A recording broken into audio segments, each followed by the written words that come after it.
Eu vou falar disto um bocadinho como introdução ao tema de hoje, que é o tema Desculpa lá, Gonçalo, está aí outra diz? vez uma caixa à frente, Aonde? em baixo, Em baixo. não está? Não aparece? Eu já não devia Ok, estar já nada. desapareceu, já Já desapareceu. desapareceu. Ok, muito bem. Então, eu vou falar de um aspecto mais geral que tem a ver com a conservação das zonas úmidas e que vai servir para contextualizar o resto da apresentação. Vou falar da Convenção de Ramsar, que é uma convenção da qual muitas pessoas já ouviram falar, mas às vezes desconhecem em concreto de que é que se trata. A Convenção de Ramsar é uma convenção que foi celebrada em 1971 na cidade de Ramsar, no Irão, e é uma convenção sobre a conservação das zonas úmidas. E eu vou explicar um bocadinho mais em detalhe de que é que isto se trata. Então, Ramsar, como eu disse, é uma cidade que fica no Irão, não é uma cidade muito grande, e eu até diria que se não fosse a convenção, quase ninguém sabia da existência dessa cidade. Está aqui um mapa, portanto, um mapa ali com a região do Médio Oriente, podemos ver aqui a Turquia, o Mar Negro, isto aqui é o Cáucaso, e depois temos aqui o Mar Cáspio. O Irão é este país que aqui está, a capital é Teherão, e um pouco a norte de Teherão fica aqui, onde está aqui este pino vermelho, a cidade de Ramsar, na margem sul do Mar Cáspio. Portanto, esta cidade não é uma cidade especialmente grande, mas, como disse, tornou-se conhecida por ter sido lá que se celebrou esta convenção sobre as zonas úmidas. Então, esta convenção, chamada Convenção sobre as Zonas Úmidas de Importância Internacional, especialmente enquanto habitat de aves aquáticas. Portanto, isto é o nome completo, mas, assim, de uma forma mais coloquial e abreviada, é conhecida como Convenção de Ramsar. Esta convenção é muito relevante por dois motivos. O primeiro é que foi o primeiro tratado internacional sobre conservação da natureza. Já tinha havido assim algumas iniciativas, mas nunca tinha havido um tratado internacional, e a Convenção de Ramsar foi o primeiro tratado internacional em que se tentou assim juntar os países em torno desta temática da conservação. E o segundo aspecto relevante é que é o único tratado até hoje feito especificamente sobre zonas úmidas. Já houve outros tratados de conservação, mas sobre zonas úmidas, este foi o primeiro e o único. Então, foi assinada em Ramsar no dia 2 de fevereiro de 1971. E 2 de fevereiro, ainda hoje, todos os anos, é celebrado o Dia Internacional das Zonas Úmidas. E é assinalado no dia 2 de fevereiro porque é a efeméride que assinala o dia em que a Convenção foi celebrada. Portanto, todos os anos, dia 2 de fevereiro, há várias iniciativas para relembrar a importância de preservar as zonas úmidas.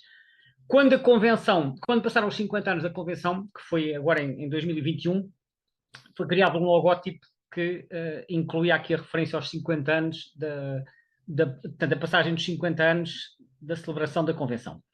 Ela, na prática, entrou em vigor em 1975, com uma série de países signatários, e depois houve países que aderiram mais tarde, como foi o caso de Portugal. Atualmente há 172 países signatários, portanto, isto é quase 90% do total de países do mundo.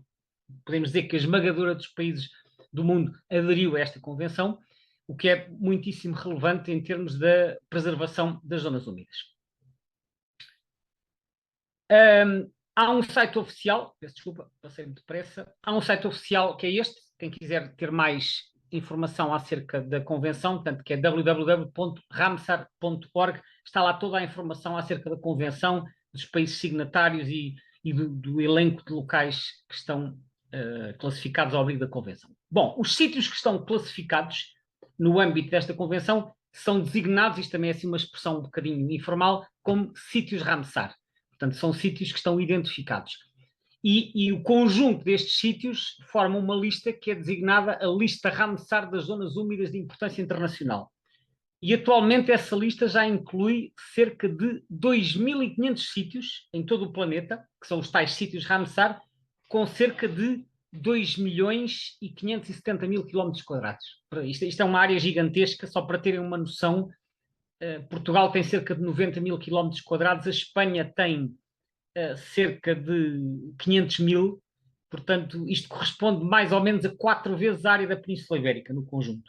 Portanto, seriam 4 penínsulas ibéricas o total das zonas úmidas que estão classificadas. Ora, para efeitos da Convenção, são considerados elegíveis todo o tipo de zonas úmidas que estão aqui nesta lista. Portanto, lagos, rios, aquíferos subterrâneos, paúis, pântanos, pastagens úmidas, torfeiras, oásis, estuários, deltas, mangais, recifes de coral e até, reparem, zonas úmidas artificiais, como sejam pisciculturas, arrozais, albufeiras e salinas. Portanto, praticamente todo o tipo de zonas úmidas de qualquer natureza são elegíveis como locais de importância internacional para as aves aquáticas. Eu marquei aqui, destaquei a negrito os paúis, porque é um bocadinho o tema desta sessão. Ora, no mundo há, como eu disse, mais de 2.000 sítios classificados, 2.500. O país que tem mais é o Reino Unido, com 175. Portanto, depois há países que, obviamente, se preocuparam mais em classificar. 175 é quase 10%, não é 10%, mas 6 ou 7% do total de sítios identificados estão no Reino Unido. Em segundo lugar, o México. Também é interessante notar que foi um país que se empenhou bastante em classificar sítios ao abrigo do espírito da Convenção de Ramsar, e em terceiro lugar a Espanha, com 75. Depois estão aqui mais uma série deles, que eu agora não vou estar a ler todos, mas para ficarem com uma ideia, quais são os países que têm mais zonas úmidas classificadas. Portugal aparece, enfim, não está nos lugares cimeiros, também não está no fim da lista, tem 31 sítios classificados como sítios Ramsar. Há aqui um gráfico que eu retirei também de um documento que faz esta análise e que mostra aqui por continentes.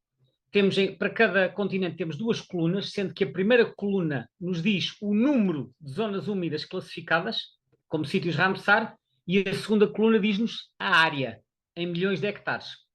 Ora, como podem ver, a Europa é o continente que tem a primeira coluna mais alta. Se são 2.500 zonas úmidas, a Europa tem 1.000, tem mais de 1.000, portanto, quase metade estão na Europa, em número de locais.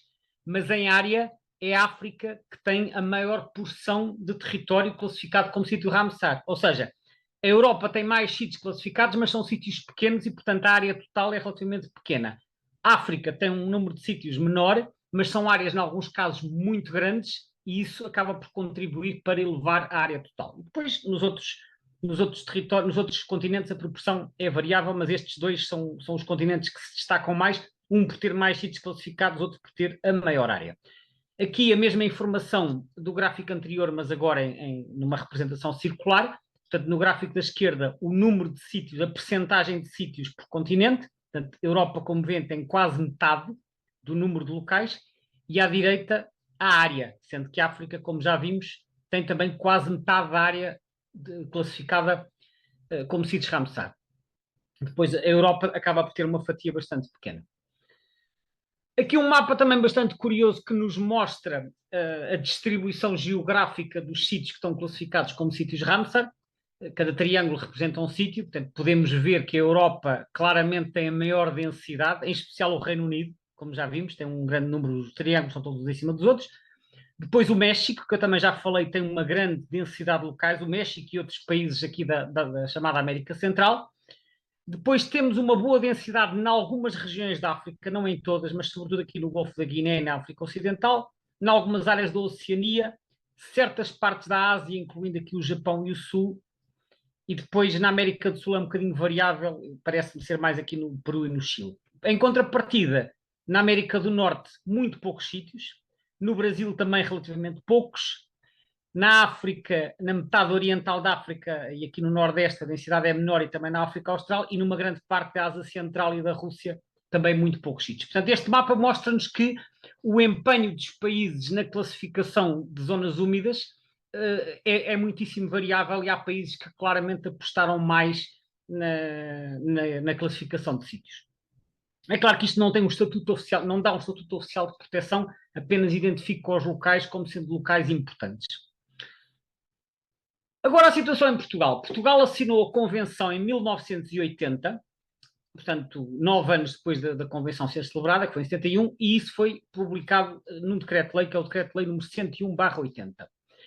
E desde então já foram classificados 31 locais em Portugal, sendo que 18 estão no território continental e 13 são nos Açores. Nos Açores são essencialmente lagoas e afins.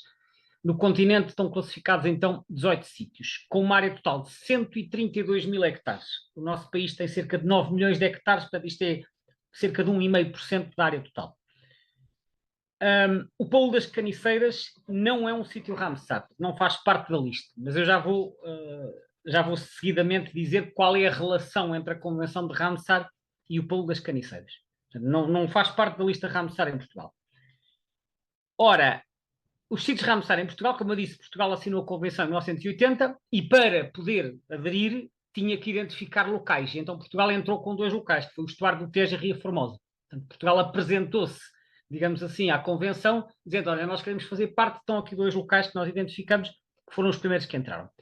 E depois, durante 16 anos, não entrou mais nada. Até que em 1996 houve aqui uma nova vaga de locais e entraram aqui mais uma série deles.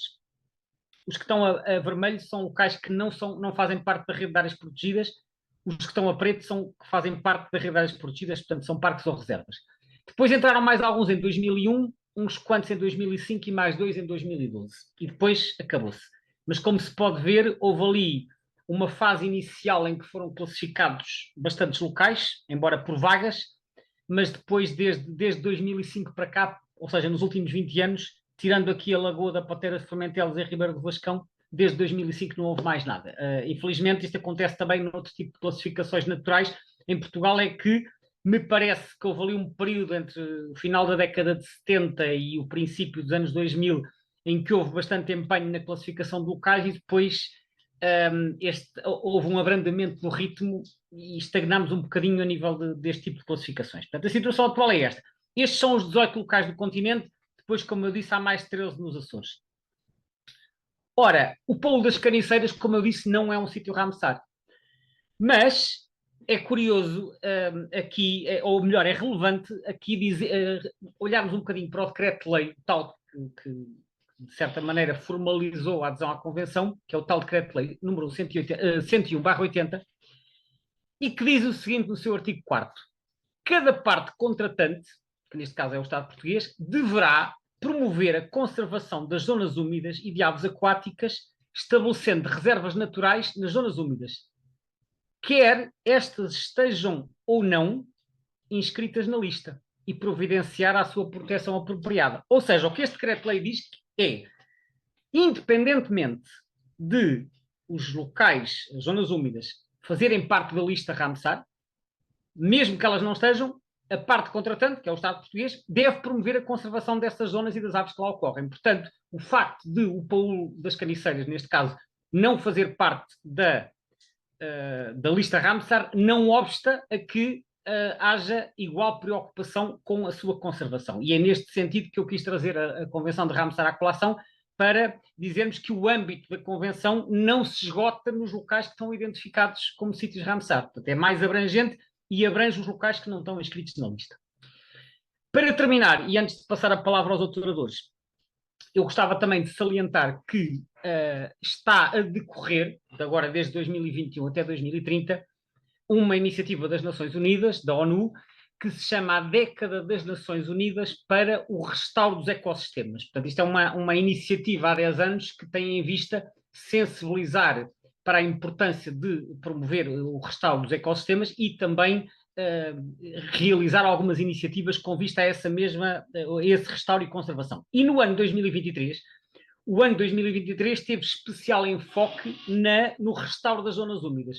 E então eu pus aqui também um cartaz também que circulou o ano passado a propósito do Dia Mundial das Zonas Úmidas do ano passado, que foi 2 de fevereiro de 2023, que é o tal dia em que se celebra o aniversário da Convenção de Ramsar, e que o cartaz dizia It's time for wetland restoration. Portanto, é a altura de restaurarmos, de recuperarmos as zonas úmidas. Portanto, a mensagem do ano passado, no espírito desta década para o restauro dos ecossistemas, visava também chamar a atenção para a importância deste tipo de ecossistemas.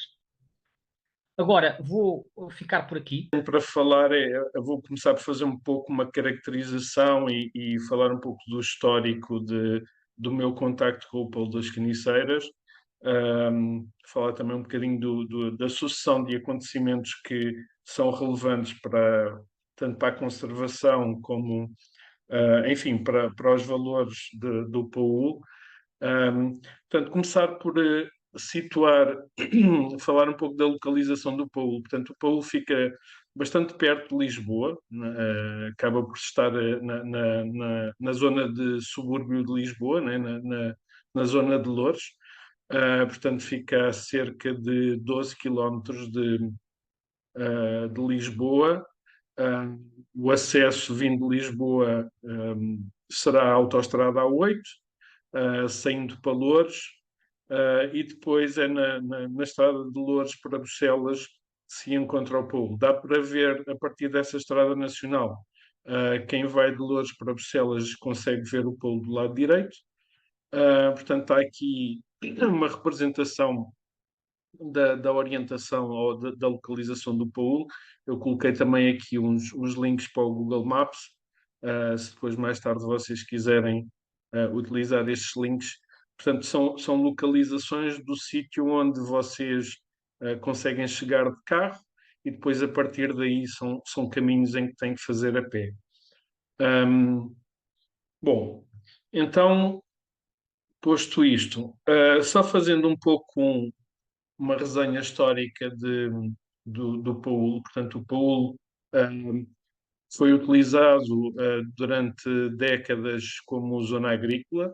Esta imagem aérea dos anos 60, vocês conseguem ver as parcelas de terrenos agrícolas. Portanto, a região está toda muito dividida em quadrados, que são ou figuras que representam as parcelas agrícolas.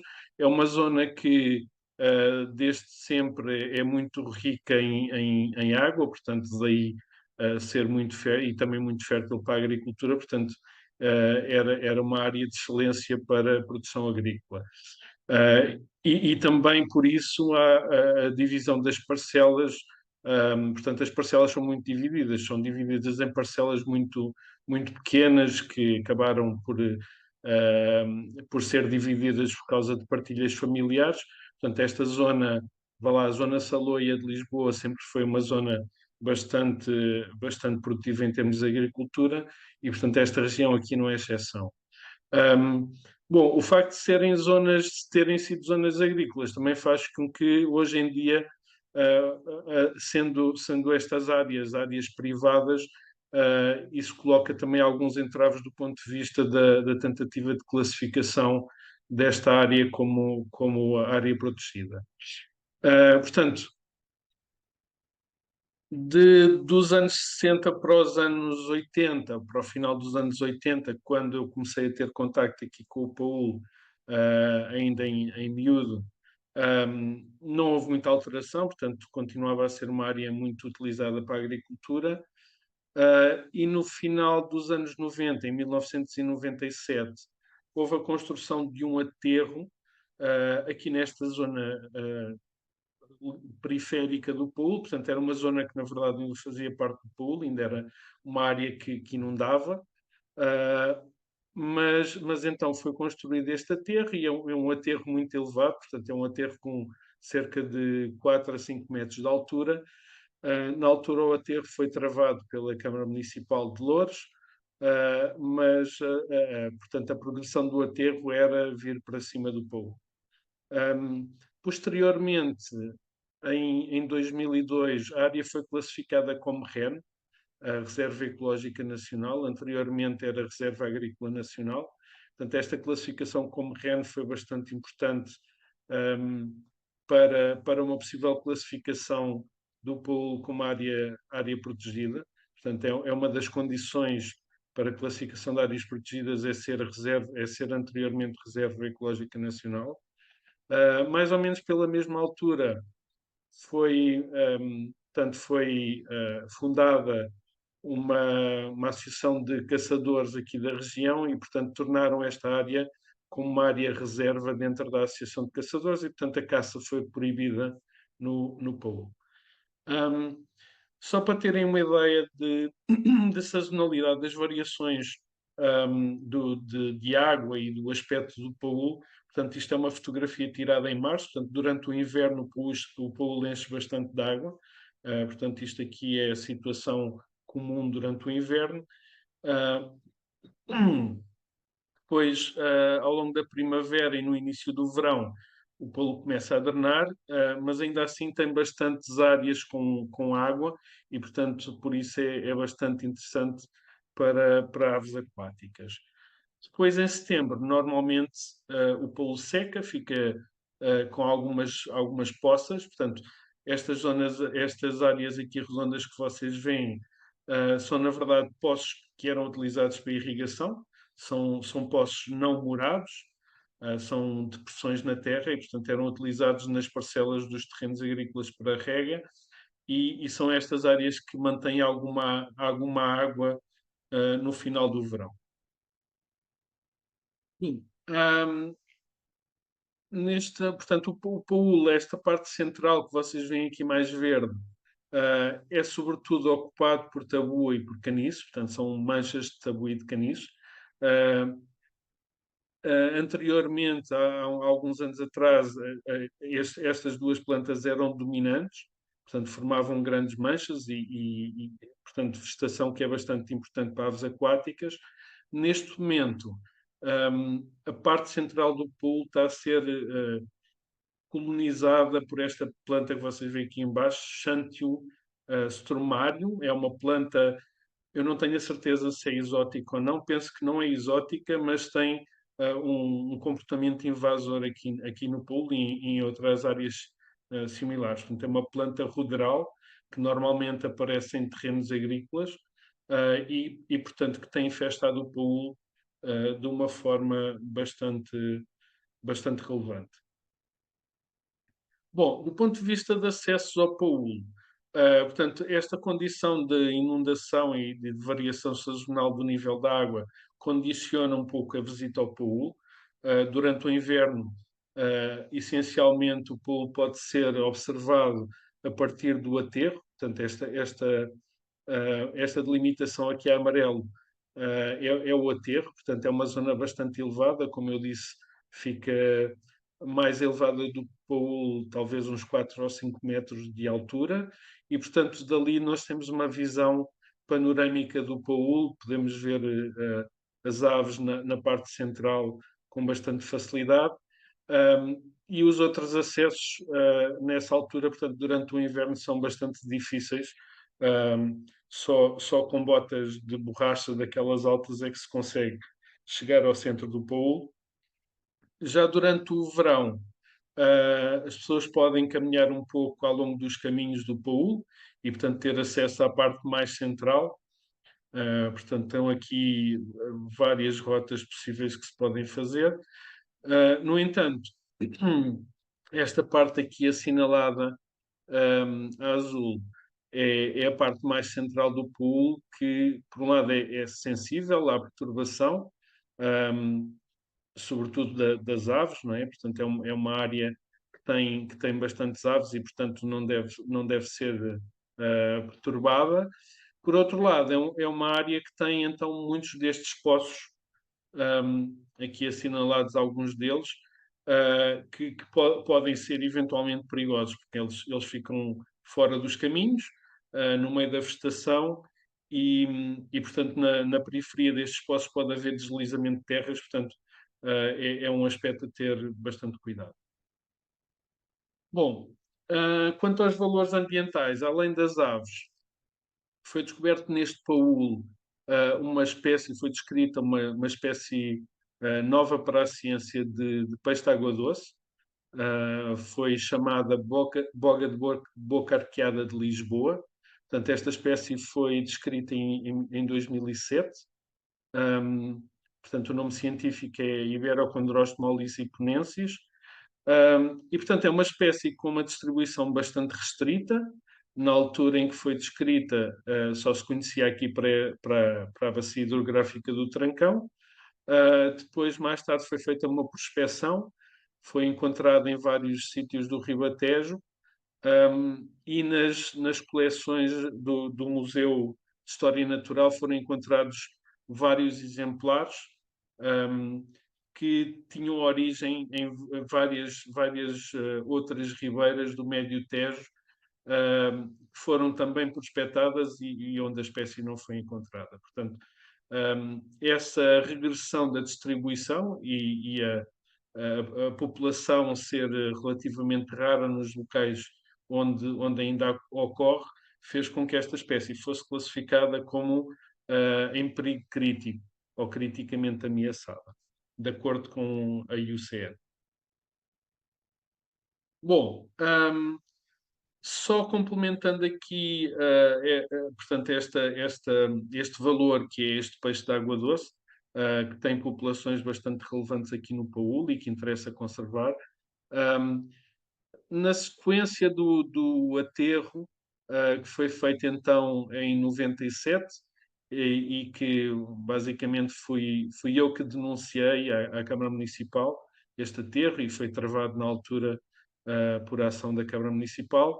Na sequência disso, eu iniciei contagens regulares nesta área, fiz contagens mensais, contagens de aves, fiz contagens mensais durante 2 anos, entre 98 e 2000, e na altura registrei cerca de 94 espécies.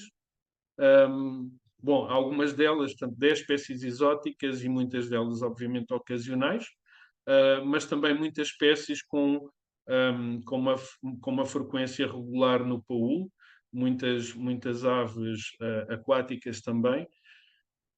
Pronto, eu obviamente não me vou desenvolver neste tema porque o próximo orador vai focar mais na questão das aves, mas só para notar algumas mudanças relativamente a essa fase, 98-2000 para aquilo que existe hoje no Paúl, há algumas mudanças que são bastante óbvias, como o garçote, a garça vermelha, o pato trompeteiro, o frango d'água, a narceja comum e o roxinol grande dos caniços e o chapim de mascarilha, eram espécies bastante comuns, que se registava com praticamente em todas as visitas, e que hoje em dia são relativamente difíceis de ver. Obviamente que isto pode não ter a ver com as mudanças no Paúl, ou com eventuais pressões antropogénicas.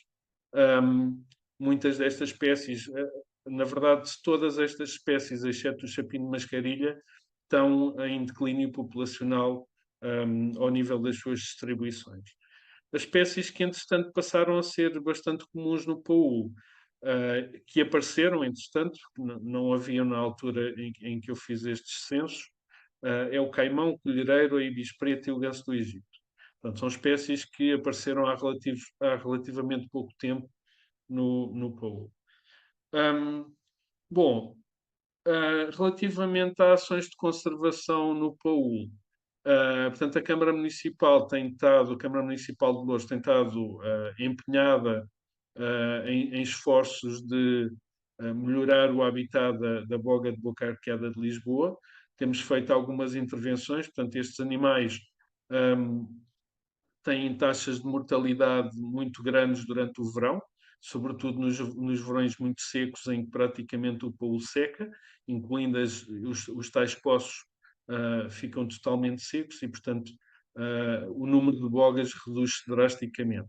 Portanto, o que temos feito é o afundamento de alguns destes poços para que se mantenha água durante o período do verão. Portanto, também temos feito um caminho no sentido de vir a classificar o Paúl como área protegida de âmbito local. Portanto, estamos neste momento, eu estou a colaborar com a Câmara Municipal para fazer um levantamento faunístico e uma caracterização do Paúl como elementos que eventualmente vão ser utilizados na submissão desta classificação.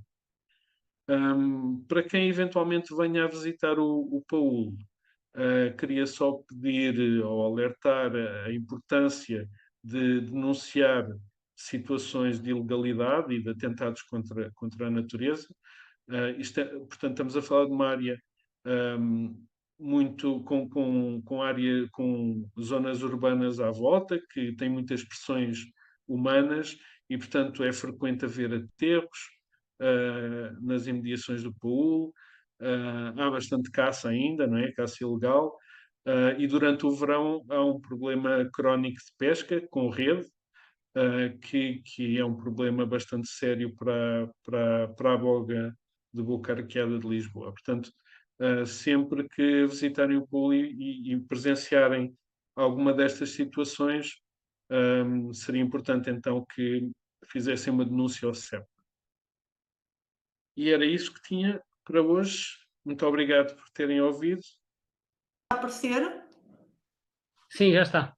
Ok, muito bem, pronto.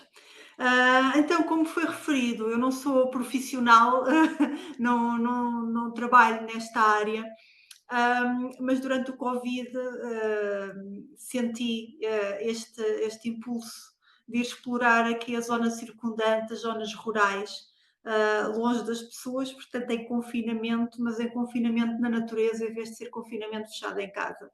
Fui ao portal das Aves de Portugal, que é um portal extremamente útil para quem, como eu, ainda não conhece bem a realidade e está a entrar neste mundo, e descobri então este local.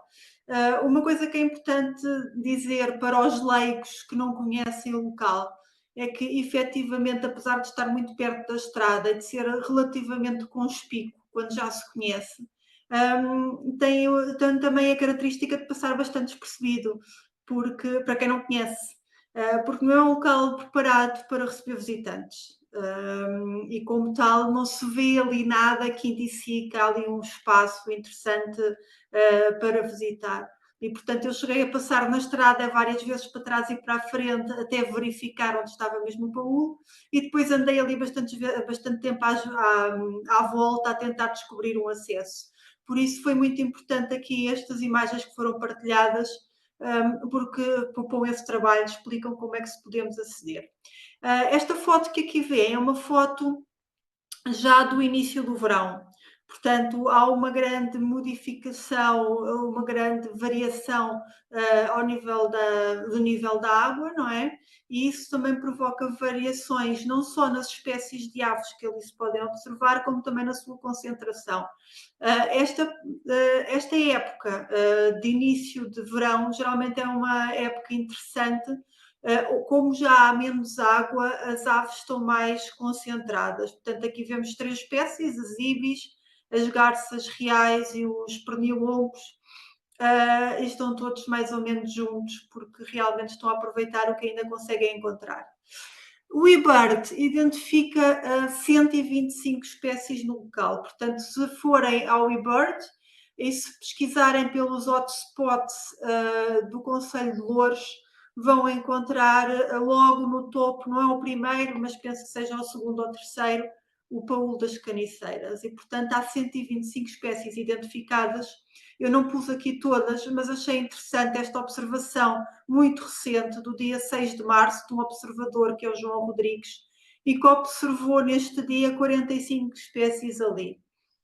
E, portanto, eu acho que isto é admirável, tendo em conta que é um local que não é protegido, que é um local privado, que pertence a vários privados, que está muito próximo de zonas urbanas, de zonas de armazenagem, e de facto ter ainda ali uma grande pressão humana e de se conseguirem ver ali todas aquelas espécies num único dia, é de facto indicador do interesse do local.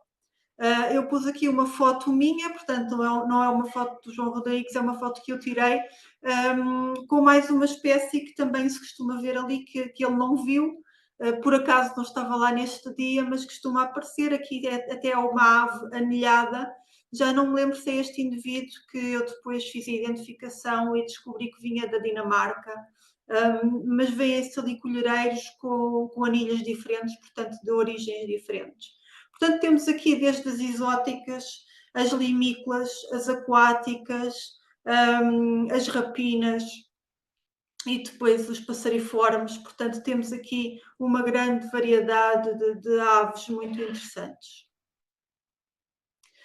No entanto, quer dizer, isto foi uma situação de sorte, diria eu, não é? Até porque não é muito fácil, como foi referido, há um aterro, a partir desse aterro consegue-se ter uma boa visão do panorâmica do paúl, mas nomeadamente nestas alturas do ano em que as aves estão muito dispersas porque há muita água, nem sempre é fácil observá-las. E por isso isto foi realmente muito interessante, conseguir ver tantas espécies. Geralmente não se conseguem ver tantas, e aquelas que são os que eu chamo os clientes habituais são aquelas aves que na época certa estão lá sempre e que são fáceis de ver, são estas, não é? Portanto, aqui vemos já um bando considerável de ibis, com as garças brancas pequenas aqui em voo, e, portanto, são duas espécies muito comuns ali, a garça boieira também, os galeirões, há muitos galeirões ali. Já os vi a nidificar, já vi juvenis, e eu diria que é uma das aves mais emblemáticas daquele local.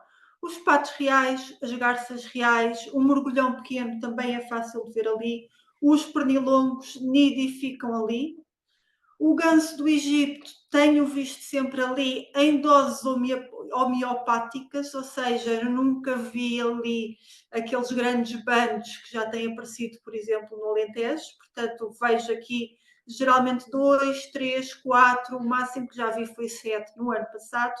A galinha d'água sempre e o guincho. Portanto, estes seriam as aves que eu diria que mais frequentemente se observam naquele local.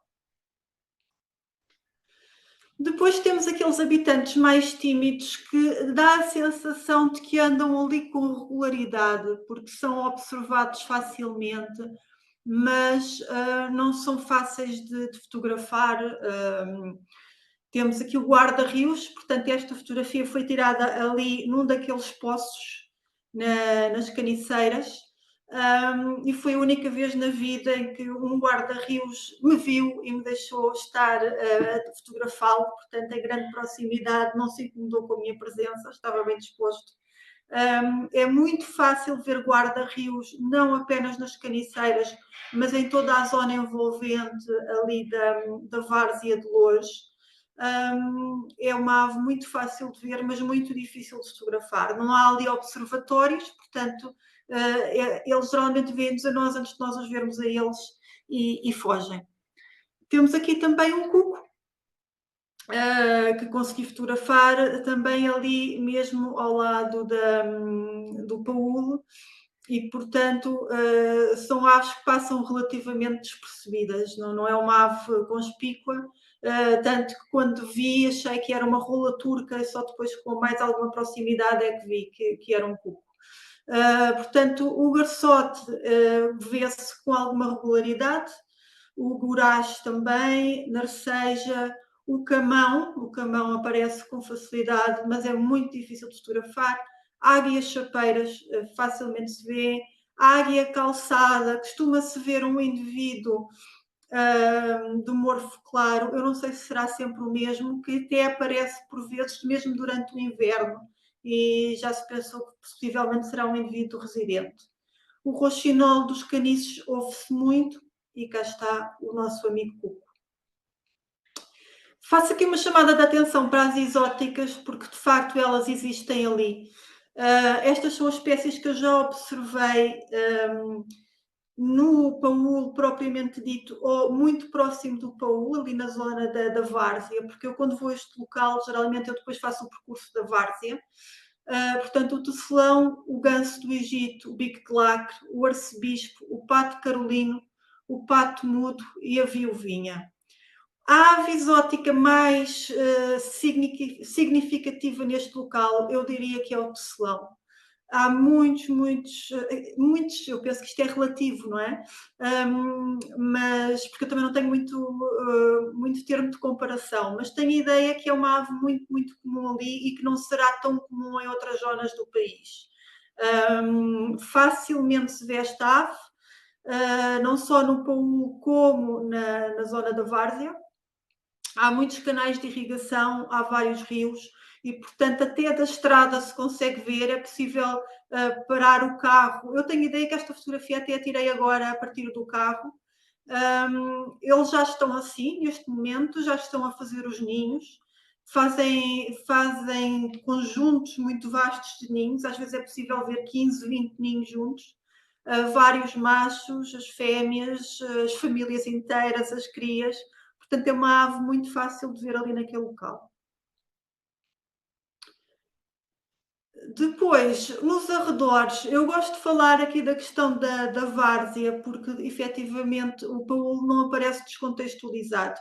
E como se percebeu aqui, é rodeado por zonas rurais, por pequenas parcelas de terra, por zonas urbanas, por estradas, por armazéns, mas de uma perspectiva mais vasta, há ali uma zona agrícola muito grande, uma planície ainda bastante vasta, que é a Várzea de Loures, que faz a ligação ali entre Frielas, o Infantado, Santo Antão do Tejal, São Julião do Tejal, e depois estende-se mesmo até Vila Franca, ali à zona da Alpriate e da Granja. E, portanto, é uma zona ainda bastante extensa, com terrenos agrícolas, geralmente cultura de tomate, que é uma zona de planície aberta, mas também com algumas árvores, algumas manchas de arvoredo, com muitos cursos de água e canais de irrigação, e isso acaba por atrair ali uma série de espécies que são bastante interessantes. Uma espécie bastante interessante que eu costumo observar ali com alguma facilidade é a águia cobreira, portanto temos aqui um exemplo. É uma ave que na altura da primavera-verão se observa com alguma facilidade na zona da várzea, portanto não está muitas vezes pousada, que foi o caso aqui, na berma da estrada, portanto nestes postes elétricos, e às vezes também no solo. Dá a ideia que o local é frequentado por vários indivíduos, possivelmente um casal adulto e indivíduos subadultos. Portanto, já fotografei indivíduos diferentes ali. O peneireiro cinzento aparece também, o mocho galego é muito frequente, há ali muitas ruínas ao longo da várzea, nomeadamente ruínas de antigas casas agrícolas, e o mocho galego frequenta esses locais. Já observei também o falcão peregrino. A perdiz é uma ave muito, muito, muito frequente, não só ali, mas até depois nos arredores, mesmo nas zonas mais urbanas. Eu moro aqui mais para cima, na zona de Santo António dos Cavaleiros, Póvoa de Santo Adrião, aqui na zona do Hospital Beatriz Ângelo, do Continente de Loures. A perdiz é uma ave que se observa com muita, muita facilidade. As codornizes ouvem-se com muita facilidade na várzea, são difíceis de ver, mas ouvem-se. O papa-ratos, aqui uma fotografia que eu tirei de um indivíduo desta espécie na várzea de Loures, e penso eu que seja a ave mais rara que ocorre naquele local. E, portanto, chama também a atenção para a importância deste local em termos de conservação. O picance real também é uma ave que aparece com alguma frequência. Eu aqui estou a chamar mais a atenção para aquelas aves menos comuns. Claro, depois há aquelas aves mais comuns que são muito facilmente observáveis, como a águia da asa redonda, o pereiro, o pardal, portanto, a milheirinha, todas essas aves. Para além das aves, falámos aqui da boga de Lisboa, mas há outras espécies interessantes. Temos aqui 2 cágados mediterrâneos, portanto, é muito fácil ali observar esta espécie, mas também é muito fácil observar espécies exóticas de tartarugas. Várias espécies diferentes, ainda há pouco tempo fotografei uma oriental, geralmente são espécies norte-americanas, a tartaruga da Flórida, penso que é assim que se chama, e portanto também chama aqui um bocadinho a atenção para o risco que esta nossa espécie corre por via da competição com espécies exóticas que surgem também no local. Aqui uma borboleta monarca, que fotografei na zona do Infantado, portanto muito perto da zona urbana, já muito perto dos prédios. E de facto há toda esta diversidade e esta convivência entre o urbano e o rural que é muito interessante. Para terminar, aqui a vista que se tem a partir do tal aterro. Portanto, aqui, quando eu tirei esta fotografia, eu estava em cima do aterro. Atenção que neste momento uma parte deste terreno foi vedada mesmo até à beira do Paul, e portanto era um local a partir do qual era possível observar e agora já não é. E pronto, neste momento isto são terrenos particulares, portanto as pessoas fazem uso destes terrenos, não são terrenos preparados para se observar, não é? E portanto nós corremos sempre o risco de chegar lá um dia e dar com o nariz não na porta, mas na vedação e não conseguir passar. Como podem ver, esta fotografia foi tirada há pouco tempo. Tem aqui uma mancha muito grande de água, não é? Não se vê aqui nenhuma ave, mas elas andam aqui. Estão muito dispersas.